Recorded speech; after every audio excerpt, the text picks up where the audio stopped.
AJPI, association d'assurés engagés et responsables, présente Sud Radio, le grand matin week-end, la force de l'engagement, Muriel Réus. Bonjour à toutes et à tous. Ce matin, nous recevons une femme engagée dans le monde de la santé, de la recherche et de la protection de l'enfance. Une voix forte, issue d'un parcours hors norme. Céline Gréco, chef du service de médecine de la douleur et de soins palliatifs à l'hôpital Necker Enfants Malades, membre du Conseil national de la protection de l'enfance et chercheuse à l'Institut Imagine. Mais avant de commencer cette conversation, place à notre éditorial. Et ce matin, je vous propose de nous engager pour les parcours qui résistent. Il y a des parcours qui imposent le respect, des vies qui commencent dans l'obscurité et qui pourtant trouvent quelque part une ligne d'horizon. Des enfances cabossées, violentes parfois, qui ne s'effondrent pas, qui résistent, mieux encore, qui construisent. Il y a celles et ceux qui, malgré la solitude, les failles des institutions, l'indifférence, avancent, qui s'accrochent à un rêve, à une idée, à un cap, et qui un jour deviennent médecins, chercheurs, enseignants, artistes, chefs d'entreprise. Ils et elles sont la preuve que la douleur peut se transformer, que la chute n'est pas une fin, que l'élan peut surgir là où on ne l'attend plus. Ces parcours d'exception sont précieux. Ils nous rappellent que la volonté existe, que la rage de vivre peut déplacer des montagnes. Ils montrent ce qu'un être humain peut accomplir quand il ou elle trouve en soi ou autour de soi une ressource, un relais, une main tendue. Ils inspirent, ils donnent envie de faire mieux, de transmettre, de réparer. Mais ces récits-là nous rappellent aussi qu'à côté des trajectoires visibles, il y en a tant d'autres, plus discrètes, plus fragiles, parfois brisées, parfois oubliées. Et c'est à toutes ces trajectoires qu'il faut apprendre à faire une place, à ceux qu'on n'a pas vus, à celles qu'on n'a pas entendues, à ceux pour qui le rêve était trop loin, la douleur trop lourde, les obstacles trop nombreux, à celles qui n'ont pas eu de chance, pas eu d'issue, pas eu d'aide. Ceux-là aussi existent. Et leur silence ne vaut pas moins que la réussite des autres.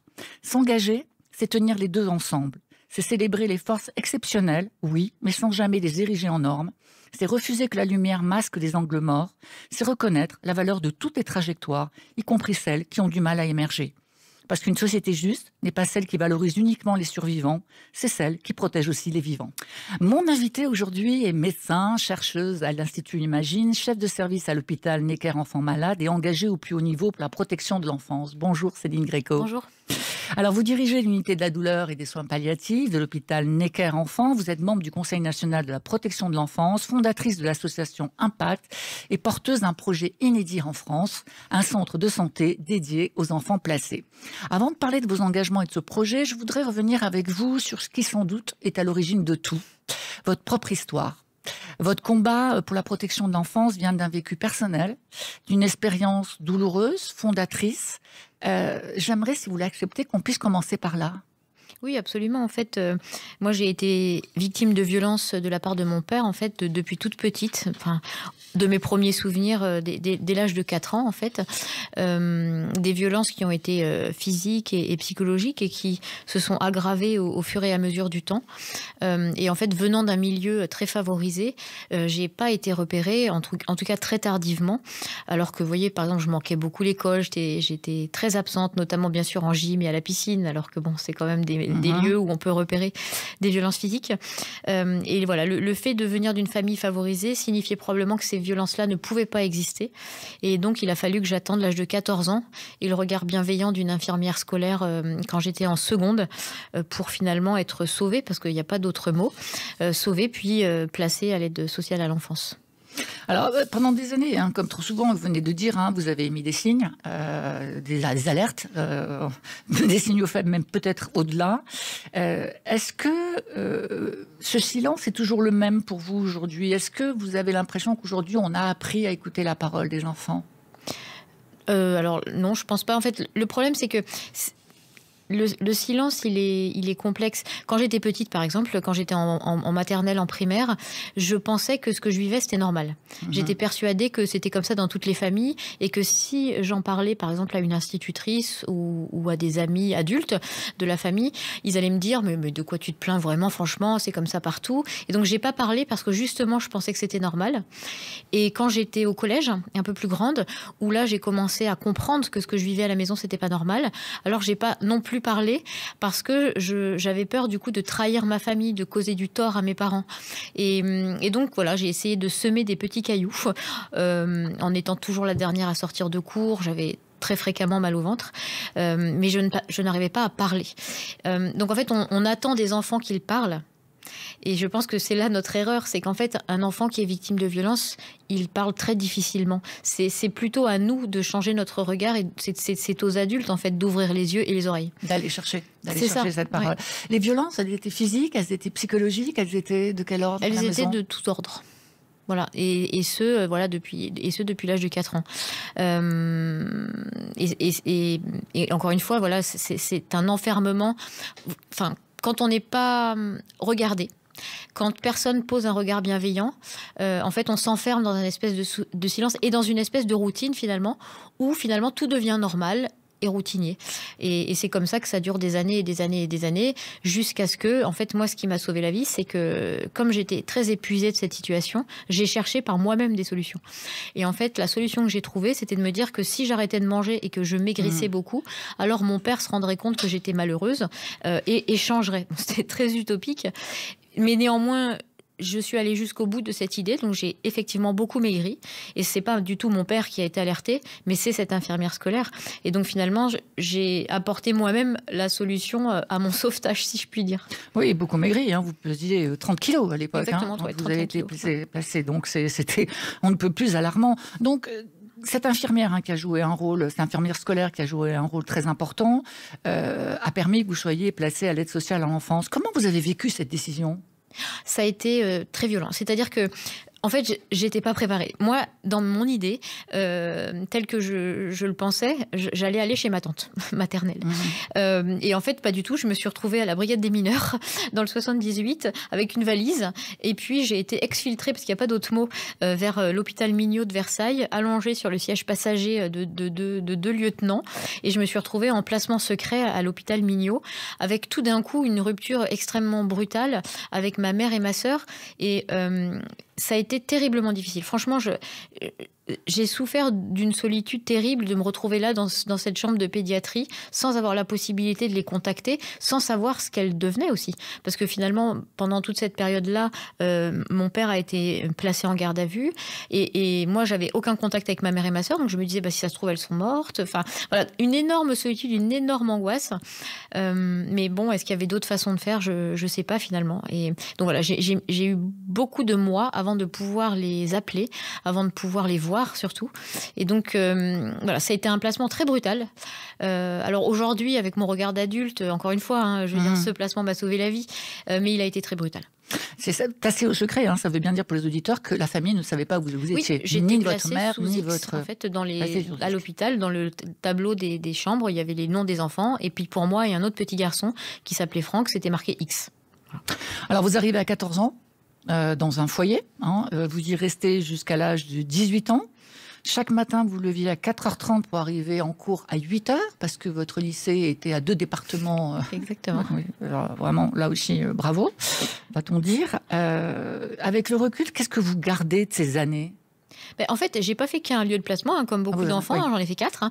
C'est-à-dire que d'abord l'hôpital, puis ensuite une famille d'accueil d'urgence, puis ensuite un service d'accueil d'urgence où je suis restée assez longtemps et plus que le temps prévu, puis un dernier foyer, donc quand même en 4 ans, 4 placements, voilà, c'est pas simple non plus. Et effectivement, le dernier foyer était à 2 départements de mon lycée, et je voulais pas changer. En fait, j'avais fait un lycée en première, et je voulais pas que le changement de lieu de placement me fasse changer de lycée entre la première et la terminale, parce que j'avais des amis déjà, et puis j'avais le bac à passer. Donc voilà, j'ai dû m'adapter en faisant ces temps de trajet de 2h30 le matin et 2h30 le soir. Ça a été, encore une fois, difficile. Encore une fois, et c'est aussi pour ça que je m'engage aussi, je faisais, comme je vous le disais, 31 kilos quand je suis arrivée à l'aide sociale à l'enfance, et je n'ai pas été pris en charge ni sur le plan médical ni sur le plan psychologique. Donc j'ai dû m'en sortir un petit peu toute seule. Mais néanmoins, ce placement-là m'a permis de retrouver une sorte de personnalité et de savoir un peu plus qui j'étais. Parce que jusqu'à ce que je sois placée, j'avais cette image de moi d'être une serpillière. Et j'avais l'impression que j'étais un truc moche et sale dont on se sert et qu'on jette. Vraiment, c'était cette image-là. Et les années de placement, même si elles n'ont pas été faciles, m'ont permis finalement de m'en sortir par moi-même en tant qu'être humain. Donc voilà, donc il y a eu toutes ces failles du système, c'est sûr, mais j'en ai fait une force quand même et ça m'a permis quand même de me reconstruire. Et puis il y avait un cap, hein. Il y avait un rêve né très tôt, celui de devenir médecin. Vous l'avez souvent décrit comme votre étoile du berger, c'est qui vous a permis de tenir debout.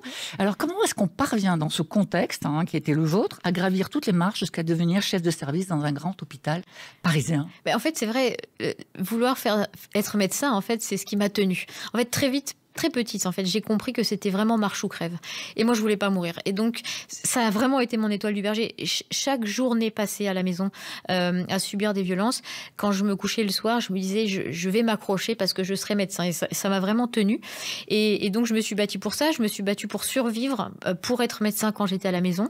Et je me suis battue pour ne pas lâcher ma scolarité non plus quand j'étais placée à l'aide sociale à l'enfance, avec cet objectif en tête. Et c'était mon unique objectif. Et donc, voilà, je me suis battue comme un lion pour ça. Et quand j'ai réussi, en tout cas, à accéder à ces études de médecine, à être reçue en première année, puis à l'internat, c'est à ce moment-là que j'ai décidé de m'engager. Puis après, les choses se sont faites, j'ai envie de dire, un peu plus normalement et un peu comme pour tout le monde. On gravit les échelons, on est interne, et puis après, on est chef de clinique, et puis après, on devient praticien hospitalier. Voilà. Donc, je dirais que jusqu'à la première année de médecine, j'ai dû me battre.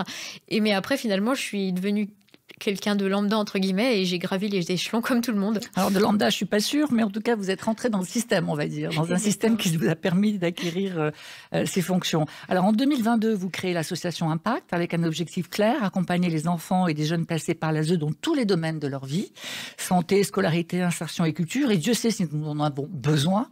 Alors qu'est-ce qui vous a incité à bâtir quelque chose en dehors de l'hôpital, et que fait Impact concrètement ? En fait, ce qui s'est passé, c'est que, donc, comme vous l'avez dit, j'ai été élue membre du bureau du CNPE, donc Conseil national de la protection de l'enfance, à sa naissance, en fait, en 2017, suite à la loi de mars 2016.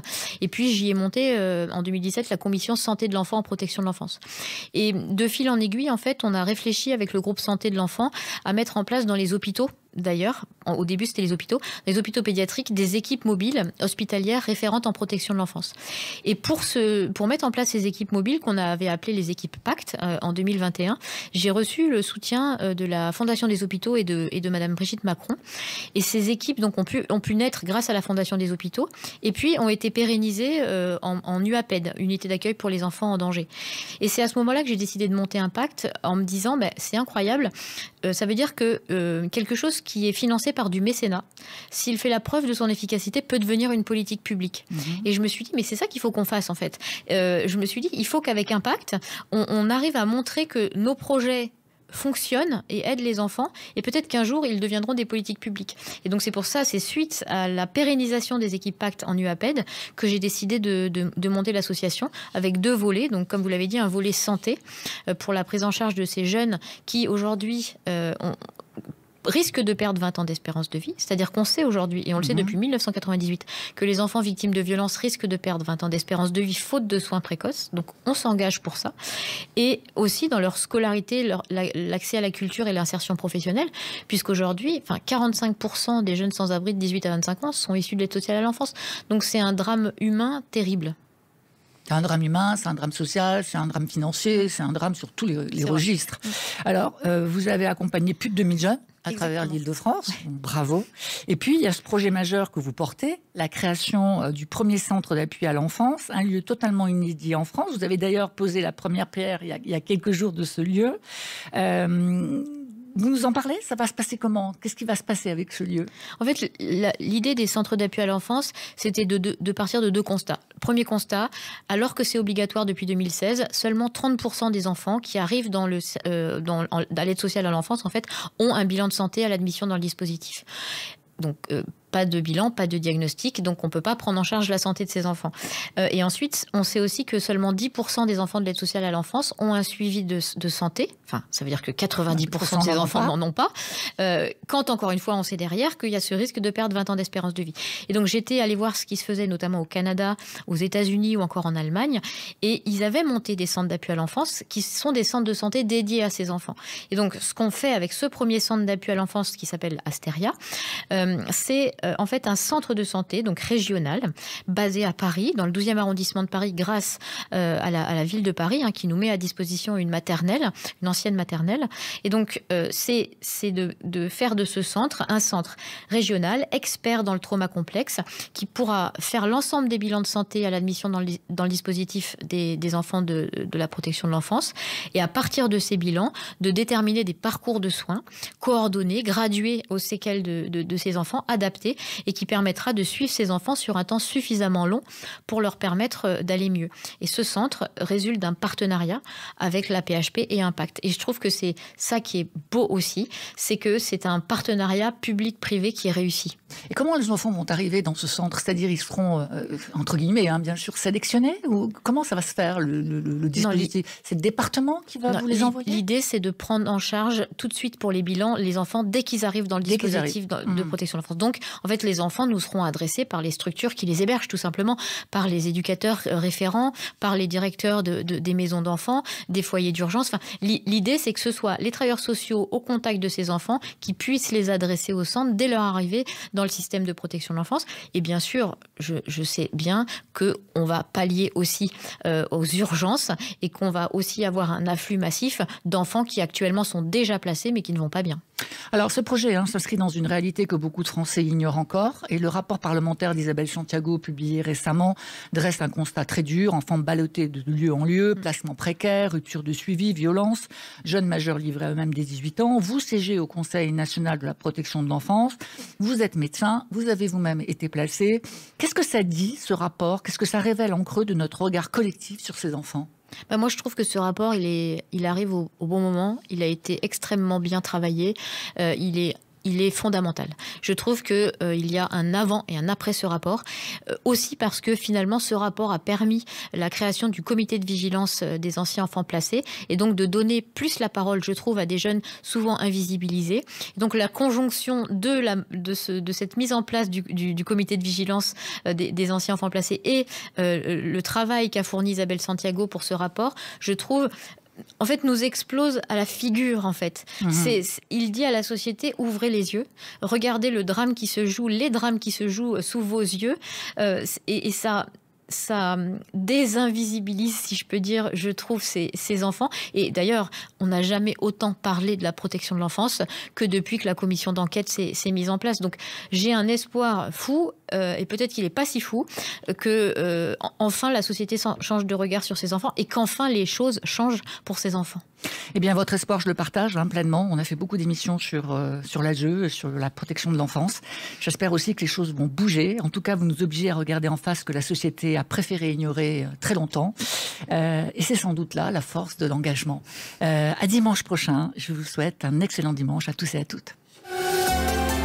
Sud Radio, le grand matin week-end, la force de l'engagement. Muriel Réus. Avec AGIPI, association d'assurés engagés et responsables.